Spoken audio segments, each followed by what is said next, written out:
Je me trouve dans le désert des Bardenas en Espagne, dans la zone de totalité de l'éclipse qui va avoir lieu d'ici à peu près 30 minutes. Au moment où vous regardez cette vidéo, je pense que vous avez vu passer plein de contenu sur les réseaux avec de super images, sauf qu'au moment de l'éclipse, il se passe quelque chose dont presque personne ne parle. Cette chose, les scientifiques n'arrivent toujours pas à l'expliquer et c'est exactement ce que je vais essayer de filmer tout à l'heure. Pour comprendre ce que je cherche, il faut que je vous raconte ce qui s'est passé le 7 août 1869. Ce jour-là, une éclipse a lieu aux États-Unis et ces deux astronomes ont installé un spectroscope au bout de leurs lunettes. Avec cet outil, en gros, on peut déterminer la composition d'une étoile juste à partir de sa lumière. Les deux astronomes pointent leur instrument au moment exact où la Lune recouvre entièrement le Soleil. La seule chose visible à ce moment, c'est la couronne solaire. Et quand ils regardent leur spectroscope, ils tombent sur une raie verte. Cette raie verte, elle correspond à aucun élément connu sur Terre. Alors ils en tirent la seule conclusion possible à l'époque, ils viennent de découvrir un nouvel élément qui sera appelé coronium. Mais ce qu'ils ne savent pas encore, c'est que le coronium n'existe pas. Il n'a jamais existé. Il faut attendre les années 1930 pour comprendre que cette raie verte, c'est pas un élément inconnu, c'est du fer. Le même que dans vos fourchettes ou votre paire de ciseaux, sauf qu'on lui a arraché 13 électrons. Et pour arracher 13 électrons à un atome de fer, il faut une température qui n'a presque aucun sens, plus d'1 million de degrés. Le problème, c'est que la surface du Soleil, elle est à 5500 degrés. Donc ce que ça voudrait dire, c'est que l'atmosphère du Soleil, celle qu'on voit pendant une éclipse totale, elle est 200 fois plus chaude que le Soleil lui-même. C'est comme si, en éloignant ma main d'une flamme, plus je m'éloigne, plus il fait chaud. Ça n'a aucun sens. Ça fait des décennies qu'on cherche et les scientifiques n'ont toujours pas de réponse claire sur ce phénomène. Ce que je trouve fou, c'est que cette couronne solaire, il y a un seul endroit dans notre système solaire où on peut la voir à l'œil nu, c'est ici sur Terre, quand la Lune passe pile devant le Soleil. Dans les Bardenas, là où je vais, ça va durer 73 secondes, et mon objectif, ça va être de faire la meilleure photo possible de cette couronne. Il y a plein de paramètres qui vont faire que j'y arriverai ou non, et j'ai pas le droit à l'erreur. Ah, c'est fou! Oh, regardez! Wow. Wow.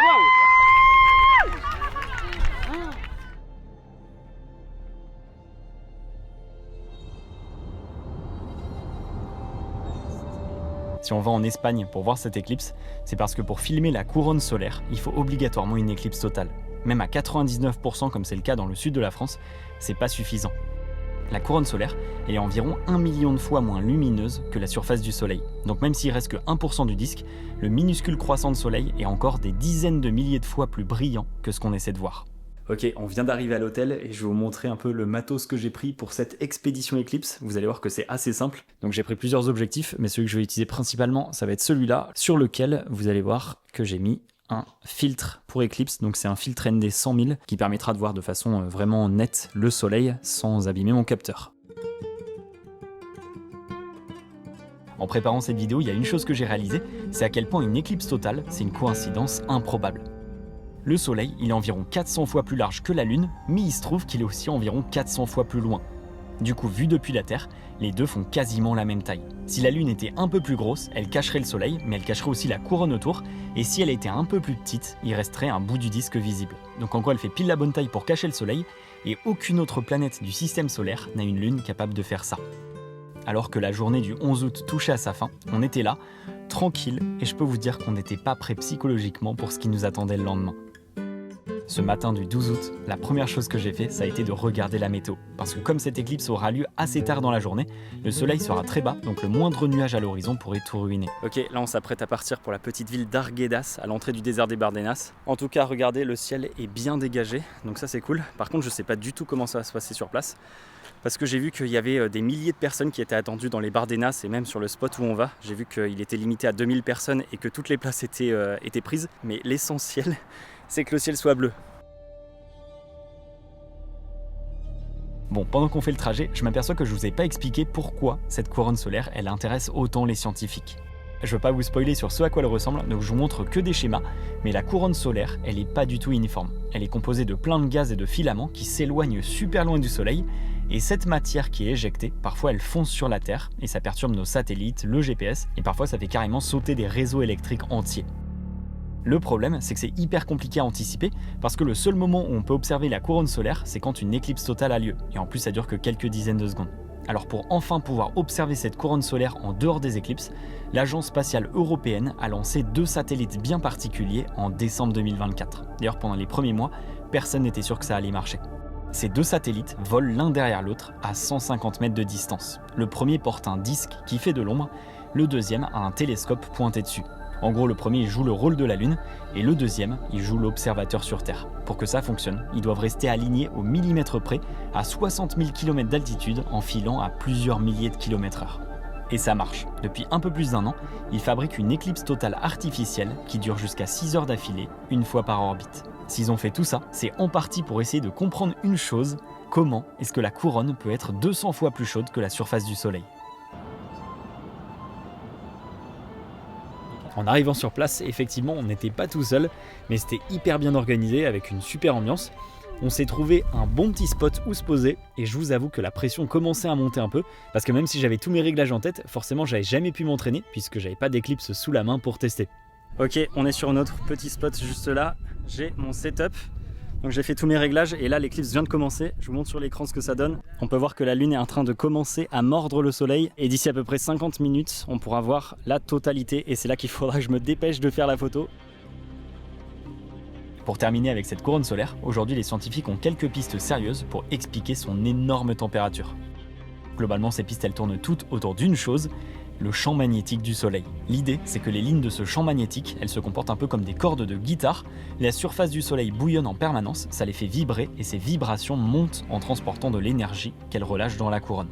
Il y a aussi une autre piste avec des millions de micro-explosions en continu quand ces lignes se tordent et se cassent. Pour trancher, la NASA a carrément envoyé une sonde à l'intérieur. En avril 2021, Parker Solar Probe est entré dans la couronne. Et même avec des mesures prises sur place, on n'a toujours pas de réponse définitive. Ce champ magnétique, justement, on devrait le voir sur la photo que je vais faire parce que c'est lui qui dessine les filaments dans la couronne. Bon, là, il est 20h10. D'ici 18 minutes, à 20h28, l'éclipse sera totale. Donc là, on est tous en train d'attendre. Il y a vraiment énormément de personnes. C'est fou, je m'attendais pas à ce qu'il y ait autant de gens. Il y a énormément de gens aussi qui prennent des photos. Bon, en réalité, tout ça se passe un peu au ralenti. À l'endroit où on est, la Lune met à peu près 1 heure avant de complètement recouvrir le Soleil. Pendant ce temps, on observe ce croissant lumineux rétrécir et on attend avec impatience le moment où pendant 1 minute il fera complètement nuit. Au fur et à mesure que la Lune avance, on voit les ombres changer, tout devient très net, les couleurs changent aussi, on sent que ce qui est en train de se passer, c'est pas habituel. Et puis après 1 heure d'attente... Je dirais qu'il va y avoir une méga orage. Ah, mais votre cœur il fait pas un truc trop bizarre, j'ai l'impression. Regardez pas trop, mais... Ah, c'est fou! Oh, regardez! À ce moment-là, il fallait pas que je perde 1 seconde. J'ai retiré mon filtre, fait mes réglages le plus vite possible et j'ai commencé à shooter. Pendant que je tente de photographier la couronne solaire, je vous laisse avec l'ambiance brute filmée par ma sœur. C'est difficile de se rendre compte, mais ça fait vraiment une sensation étrange et tout le monde se met à parler et à s'extasier devant le phénomène. Ah, j'adore.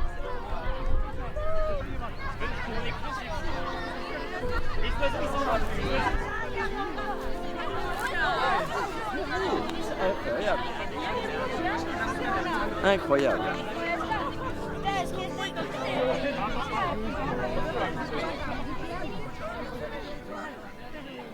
Waouh.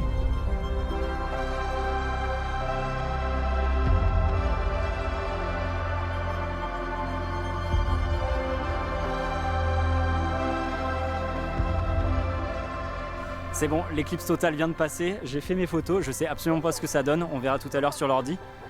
Mais normalement, on voit la couronne, en tout cas à l'œil nu on la voyait, c'était vraiment incroyable. Il ne reste plus qu'à traiter tout ça. Bon, maintenant que la totalité est passée, que la Lune continue d'avancer et que le Soleil se couche doucement à l'horizon, il est temps de vous montrer ce que ça a donné. Voilà ma photo de la couronne solaire. On peut y distinguer les protubérances qui sont d'immenses jets de plasma éjectés du Soleil, qui font des dizaines de milliers de kilomètres de haut, et tout autour, la couronne qui s'étire dans le noir. Normalement, tout ça est invisible, écrasé en permanence par la lumière du Soleil, et je trouve ça fou que la Lune, juste parce qu'elle fait pile la bonne taille, nous permette de voir ça. Cette couronne solaire, à plus d'1 million de degrés, on la comprend pas encore totalement, et ça fait quelque chose d'avoir pu l'immortaliser.